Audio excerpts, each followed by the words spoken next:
it is your buddy Peace and Harmony with you here today. We're zooming in and focusing in on a great viewer comment and question and an experience that I would like to really zoom in and focus in on as part of today's session, and that is the prevalence within malignant narcissist or psychopathic relationships, that of public humiliation or public embarrassment. Now, a malignant narcissist or a psychopath does have a neurological deficit, particularly in the brain functioning of the psychopath. There are several areas of focus where we see an inactivity related to the experience or expression, the human expression of empathy, judgment, risk-taking, and reward, particularly the ventromedial prefrontal cortex, that's a mouthful, the amygdala, as well as the anterior cingulate cortex. So these are areas of the brain that have been studied and shown a reduced activity that is responsible for the pronouncement or presentation of empathy, which really, when we look into the really importance of that and how that really relates to the presence of respect in relationships and boundary formation, boundary adherence, boundary validation within others, and really how that expresses in relationships, particularly that become painful or result in situations like public humiliation or embarrassment that's coupled with pathological lying. So a lot of this comes from the need of this type of individual to create a scene, to create a posse, to create a smear campaign, or a situation where one would become rendered defenseless and not able to adhere to those boundaries. So it's an immediate shutdown. If you can humiliate or burden somebody publicly, then there is the social engineering involved where, of course, one doesn't want to make a scene or ruin one's own identity or reputation. So it puts you in an awkward position, but it puts the psychopath or malignant narcissist into an immediate position of power because they are the ones who are creating the interference, the pattern interrupt, the false accusations, the pathological lying, and creating a drama or a fear in the environment so that one is rendered defenseless. You're into that fight or flight, and you can't really kind of get into a position of self-control or self-protection. A lot of people just seem to go into an isolation or a shutdown. They don't know how to cope. They don't know how to deal. They can't see it coming.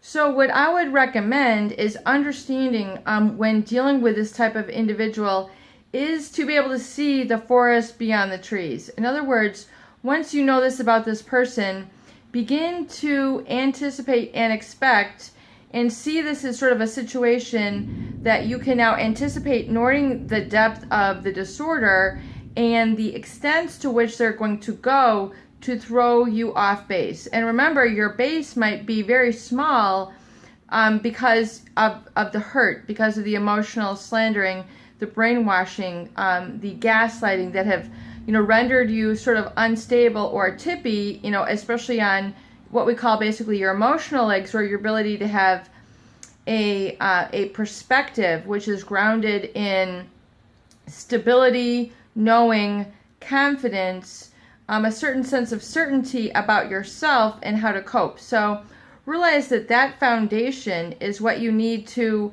have within yourself before the public humiliation, before the knee-jerk reaction, before the false accusations, before the pathological lying. Learn to really begin to create that energetic field around you, which is one of certainty, knowing, and then getting sort of your mindfulness about the future moving forward, and start to really get into the neuroplasticity of your own vision moving forward. I can adapt flexibly to this, rather than being habituated to reacting in an angry fashion, an angry manner, letting them be in that negative sort of control. Learn to realize that this is part of their neurological wiring and firing, that this is part of the personality and pathology of this individual to engage in this. This is a sort of sixth sense of reward or control or being involved with others.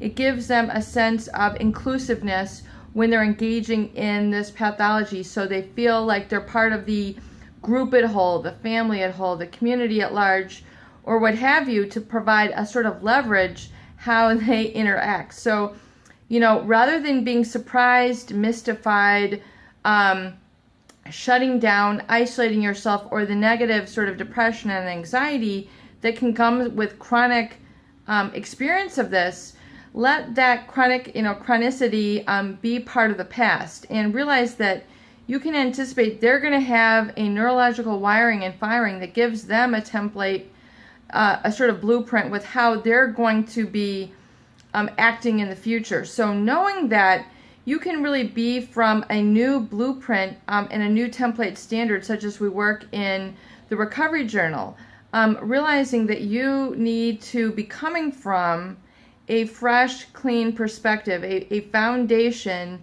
that is based internal locus of control versus an external locus of control. And as we discussed yesterday, it's very important to get into a sort of seriousness or commitment about this. So in terms of the whole spectrum of your emotions and feelings, a lot of viewers, are in that, sort of anger, generating that anger and spending a lot of time being angry. But yet that is, a certain amount of that is positive, yes. But when it comes to really effectively coping, especially with something like the positive humiliation, the public humiliation, and the positive dealing therein, it is very important to look and sort of get coming from a foundation, a clean slate within yourself, a clean foundation, a clean template that you're now going to create for yourself with a new blueprint, almost as if you were, like a Viking discovering a new land, charting new territory.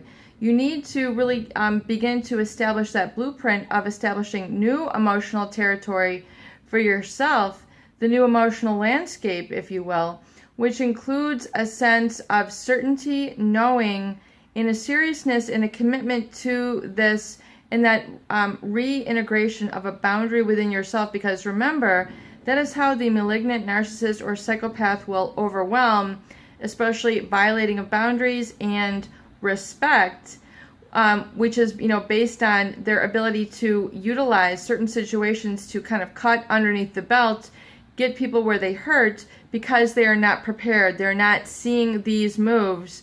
They get caught off guard. They get defenseless. So begin to understand that this is how these people are. This is how their behavior plays out.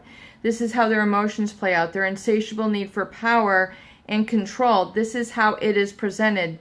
So begin to realize that this is part of the emotional dynamics of this individual. And then furthermore, for yourself, do not get caught off guard. Begin to come from a new template, a new blueprint from yourself, and incorporating a new spectrum of emotions for yourself, which come from certainty, knowing, a sense of seriousness, and a commitment to emotional stability, which then becomes non-reactive to this sort of public humiliation, public slandering. If you're in this in the court system or in your family, realize that they're just kind of go off like a time bomb. And so learn to anticipate and learn to kind of dodge, step away, look away. Do not get into the fight or flight parasympathetic response where, you're yelling or you're feeling insulted or criticized or judged by this. Realize that this is really the shortcoming of a malignant narcissist or a psychopath. And furthermore, it's just one of the tools that they use to satisfy their insatiable need for control and domination. And once you see this, if you do not give in, you then render their tool powerless over you.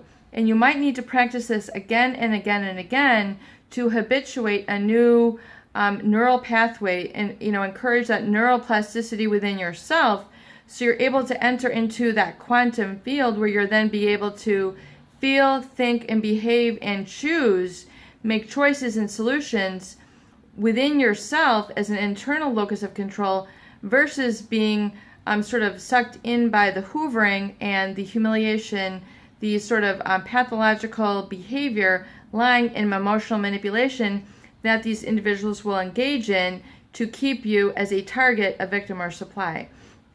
It is peace and harmony with you here today, and I hope that these videos do help.